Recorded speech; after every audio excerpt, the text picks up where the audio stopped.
All right, good afternoon, Belmont families. I'm here to read chapter 13. Are we on 13? Yeah, I couldn't remember.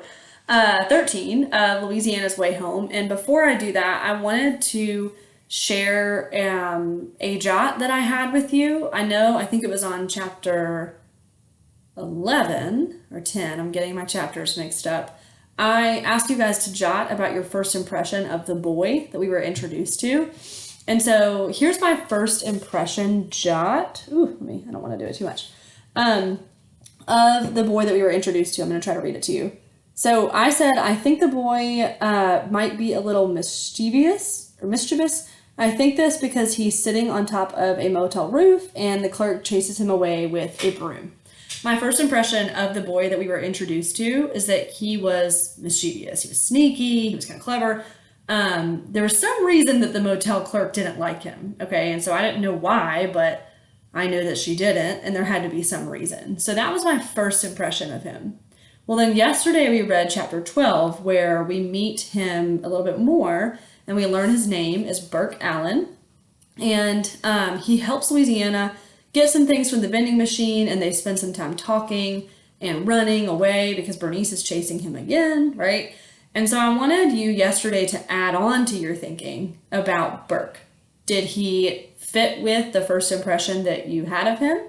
Are you thinking something different about him now? Just kind of what were you thinking? So I wanted to share that jot with you today too. So my new jot, after having read chapter 12, is I used to think Burke was just mischievous, but now I think he might also be caring. I think this because he seems to be listening to Louisiana and goes to get food for her from the vending machine. Okay, so I think that my thinking has changed a little bit on him. I still think he's mischievous. I still think there's something going on there, but he also seems to be a little bit caring too. He's listening to Louisiana. They're having those conversations, and he seems to care about what she has to say, and he goes to get food for her from the vending machine. I don't know how he's getting it, and that might help sort of influence how I feel about him. But I think he's definitely also caring on top of mischievous, okay? So yesterday in chapter 12, we left off where he had gotten the food for her from the vending machine, and then Bernice came out, and she was trying to chase them away, and so Burke Allen told Louisiana that they had to run. Okay, they had to run, they had to get away. So today, we're on chapter 13. We're going to see what happens after they ran into the forest. You ready? I can't wait. Chapter 13, here we go. We sat out in the woods under a tree, and Clarence perched on one of the branches above us, and his dark feathers shone over us. It was in Elf Ear, Nebraska, in 1910, I said. What was? Said Burke. The curse, I said. That is when it all began. I ain't never heard of Elf Ear, Nebraska. It sounds like some made-up place. I am telling you a story that I have never told to anybody else, I said. If you intend to listen to it, you can't doubt everything I say. Otherwise, there is no point in my telling you. I had eaten the entire package of peanut butter crackers and most of the crackers with cheese. I intended to eat the O. Henry bar for dessert. Dang, you was hungry, said Burke. I am perpetually hungry. That is what Granny says. I can make you a bologna sandwich if you want, said Burke. My house ain't far from here. Bologna is what they eat in the county home, and the county home is the place of no return. Burke shrugged. I don't know about the county home. Granny was warning me about the dangers of the county home my whole entire life. Okay, said Burke. All I'm saying is that I can make you a bologna sandwich if you want one. If you're still hungry. I'm going to stop right there for a second because this is adding on to my thinking about Burke. He seems like he is a caring person. I mean, she's hungry. She's telling him that she wants all these things to eat, and he's offering to go make her a bologna sandwich. That's a friend. Like, that's caring. It's really nice and sweet. So it's adding on to my thinking about him. So he says, I can make you a bologna sandwich if you want one, if you're still hungry. Well, I said, I was still hungry. Come on, said Burke. You can tell me about the Elf Ears later. Elf Ear? It's a place. Elf Ear, Nebraska.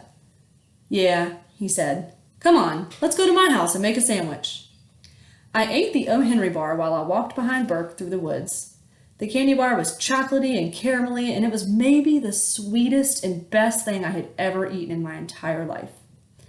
I started to feel somewhat hopeful about the universe and my place in it, even if I was headed off to eat bologna, meat of the county home, food of despair.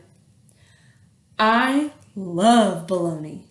Burke made me 3 sandwiches. They had bologna and orange cheese and mayonnaise, and they were on white bread, and he stacked the sandwiches up on top of one of the other and put them on a blue plate, and we sat in the dining room at a glass-top table, and I ate the sandwiches one by one without stopping. Granny had always spoken poorly of bologna, but these bologna sandwiches tasted so good that it was just one more reason for me to doubt Granny and the truth of her utterances. And by that I mean this: if you are the kind of person who lies about something as small as bologna, what would stop you from lying about bigger, more important things?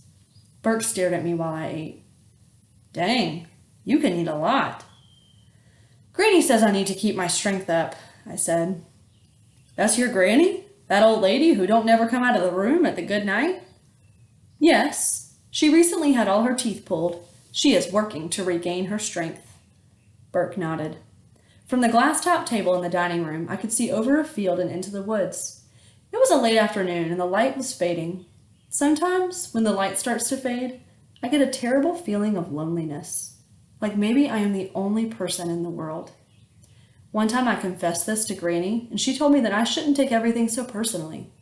She said, Louisiana Elefante, the light has been fading since the dawn of time, and it'll continue fading long after we are gone.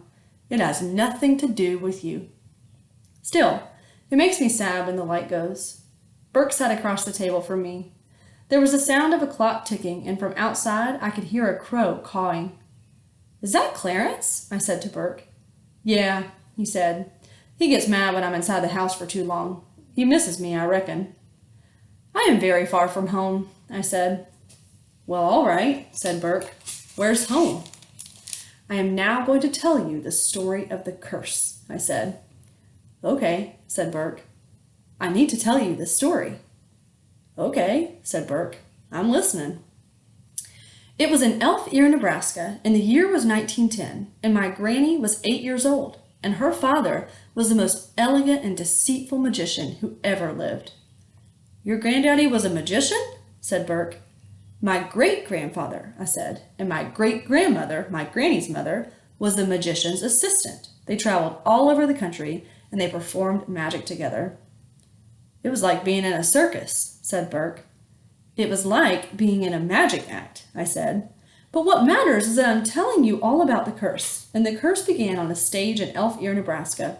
My great-grandfather pulled my great-grandmother out of a hat, a small hat. He made her appear, and then he made her disappear back into the hat, just like a rabbit. Burke was staring at me, listening. He had very blue eyes. What happened next? He said. What happened next was that my great-grandfather uttered the fateful words, I will now saw my lovely wife in half and put her back together again, for I am Hiram Elefante the Great. That was his name? Hiram Elefante the Great? What kind of name is that? It was his name, I said. The important thing is that the magician's assistant climbed into the box and Hiram Elefante nailed the box shut. And then he took a saw and he sawed the box in half, with my great-grandmother in it. She was cut in two, sundered. Do you understand? Burke nodded. Yeah, he said. It was a magic trick. He sawed her in half and then he put her back together again. Well, that is what the audience thought would happen. That is what everyone anticipated, but it is not what happened. I stared at Burke and he stared at me. Well, he said, what happened?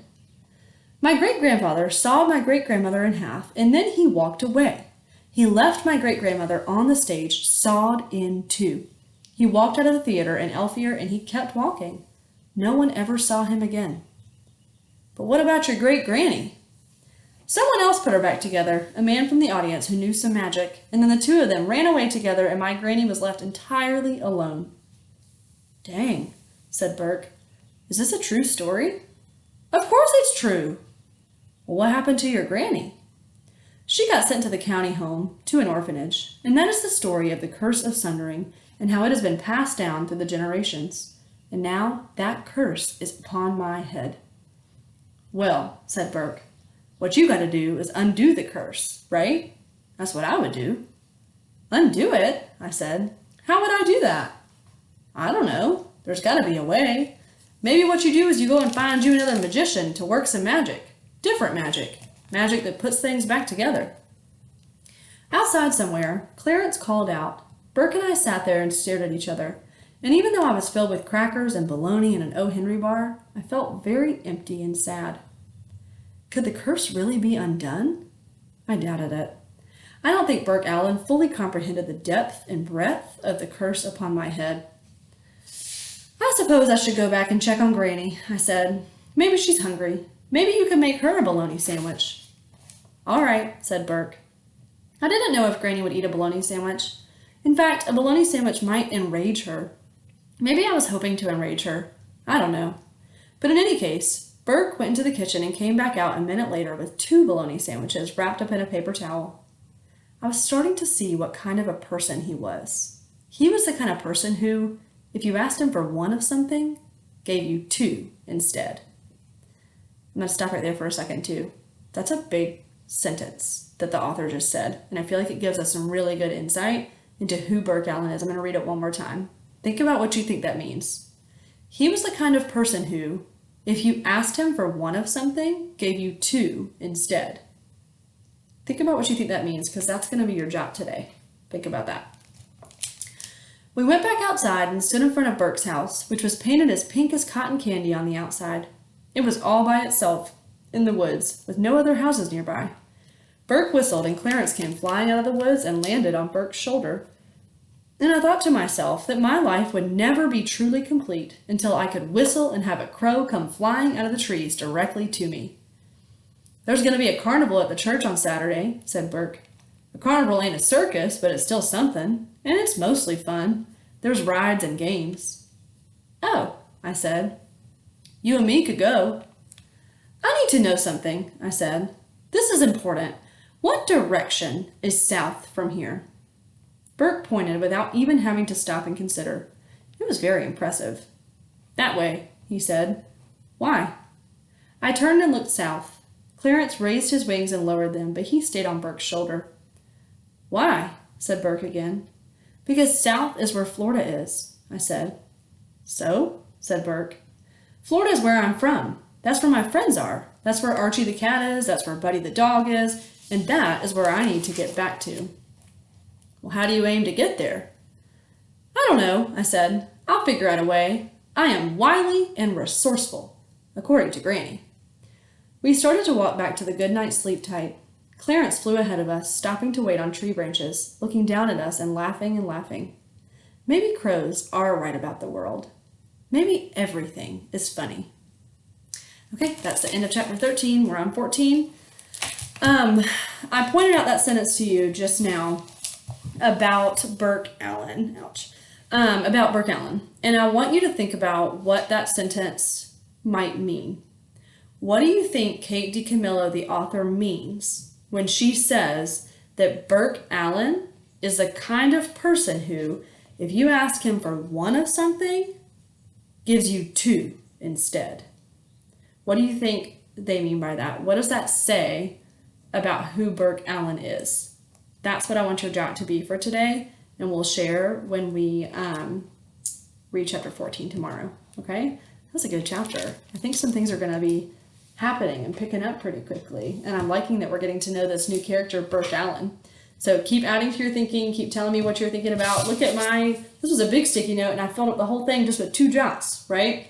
Make sure you're keeping your jots together, like I always say, in a place where you can look back on them and add to your thinking, and make sure that you are sharing your thinking on the FlipGrid that I post below this YouTube video, as well as in your Class Dojo stories. Okay, I want to see some friends from Miss Cresto's and Miss McClendon's class too, sharing some thinking on the FlipGrid. I've only got about 6 of us, I think it is, that have been sharing our jots all the time.